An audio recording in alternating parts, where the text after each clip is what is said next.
Mitmekesistamise toetus on ellu kutsutud, et läbi investeeringute toetamise luua paremad eeldused uute töökohtade tekkimiseks maale.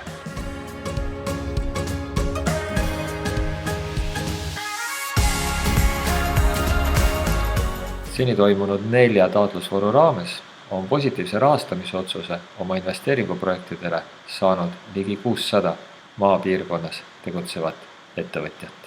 Mitmekesistamise toetus saab kasutada uute masinate ja seadmete ostmiseks, vajalike hoonete ehitamiseks ja renoveerimiseks.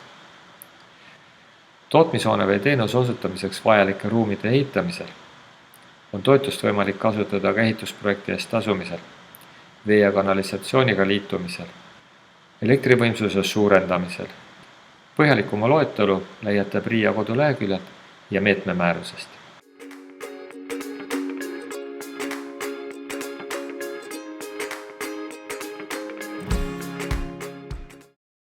Mõned kulud on ka sellised, mis tuleb ettevõttel endal täies mahus tasuda. Nendeks on kontorimööbli, kontoritehnika, olmeelektroonika ostmisega seotud kulud ja kontorihoone ehitamise ja remondiga seotud kulud. Mitmekesistamise toetust ei saa kasutada õhusõidukite, veesõidukite ja autode ostmiseks. Erandiks on rändkauplused. Turismiettevõtted saavad toetust kasutada teenuste mitmekesistamiseks, kuni see ei ole seotud uute voodikohtade lisandumisega. Üks ettevõte saab toetust kasutada kokku 150 000 euro ulatuses perioodil 2015 kuni 2021. Toetuse osakaal on üldjuhul kuni 40% projekti maksumusest ehk abikõlblikest kuludest. Enamus kuludest ongi abikõlblikud, välja arvatud mõned erandid, millest eelpool oli juttu. Põllumajandustootjad, kes plaanivad investeeringut selleks, et hakata edaspidi tegutsema põllumajandusega mitte seotud valdkonnas, saavad kasutada toetust kuni 50% ulatuses abikõlblikest kuludest.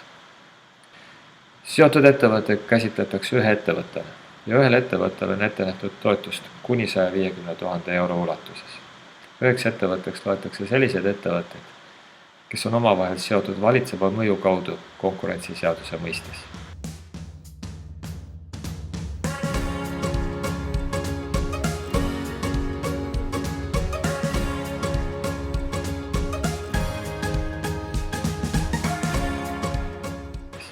Mitmekesistamise toetust on oodatud kasutama vähemalt 2 aastat tegutsenud mikroettevõtte, kelle aastane müügitulu on üle 4000 euro ja kes plaanib investeeringu tulemusel luua uusi töökohti maapiirkonda.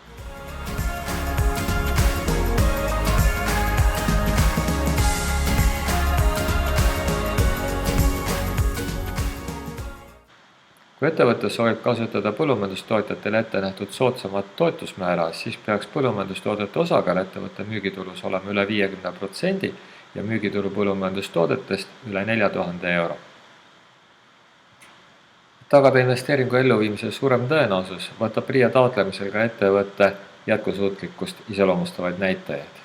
Nendeks on ettevõtte võlakordaja, maksevõimekordaja ja maksuvõla puudumine riigi ees. Ettevõtte võlakordaja ehk kohustuste summa jagatuna koguvaraga peaks olema väiksem kui 0,7 ja maksevõime näitaja ehk käibevara jagatud lühiajaliste kohustustega peaks olema suurem kui 1,0.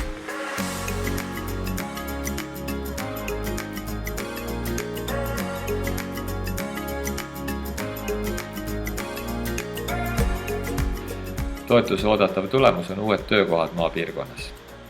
Seega toetuse abil tehtud investeeringute asukoht peaks asuma maapiirkonnas. Maapiirkonnaks loetakse haldusreformi eelse seisuga valdade ja kuni 4000 elanikuga väikelinnade territoorium. Maapiirkonna hulka ei loeta Tallinnaga piirnevate valdade, milleks on Rae, Saue, Kiili, Harku, Saku ja Viimsi vald. Mitmekesistamise toetust saavad ettevõtted kasutada väga erinevates valdkondades tegutsemiseks. On siiski ka mõned valdkonnad, kuhu investeerimiseks seda toetust kasutada ei saa. Nendeks valdkondadeks on põllumajandus, toiduainete tootmine kui tulemuseks on põllumajandustoode, alkohol ja tubakas, ehituskinnisvara, juriidilised ja finantsteenused, hasartmängude ja kihlvedude korraldamine. Täpsem loetelu on toodud meetme määruses. Toetuse taotlemisel tuleks varakult vaadata, millised dokumendid on vaja taotlusele kaasa panna. Kindlasti peaksid taotlusele olema lisatud hinnapakkumised. Kui plaanis on toetuse abil midagi ehitada, siis kindlasti ehitusprojekti ehitusluba ning kinnistu omandiõigust või hoonestusõigust kinnitavad dokumendid. Täpsem info vajalike dokumentide kohta on toodud PRIA koduleheküljel. Kui kõik dokumendid on olemas, taotluse esitamine on lihtne. Taotlus tuleb esitada PRIA koduleheküljel PRIA e-teenuse keskkonna kaudu.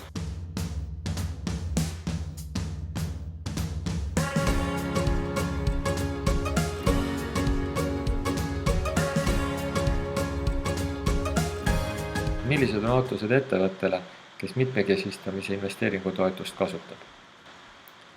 Esiteks tuleb ostetud seadmed või ehitatud hooned võtta kasutusele hiljemalt 2 aasta jooksul, pärast seda, kui PRIA on teinud positiivse rahastamise otsuse.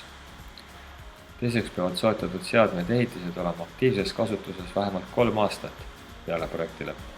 Ja kõige olulisem, taotlemisel lubatud uued töökohad peavad hiljemalt aasta jooksul peale projekti lõppu olema loodud ja töölepingud sõlmitud.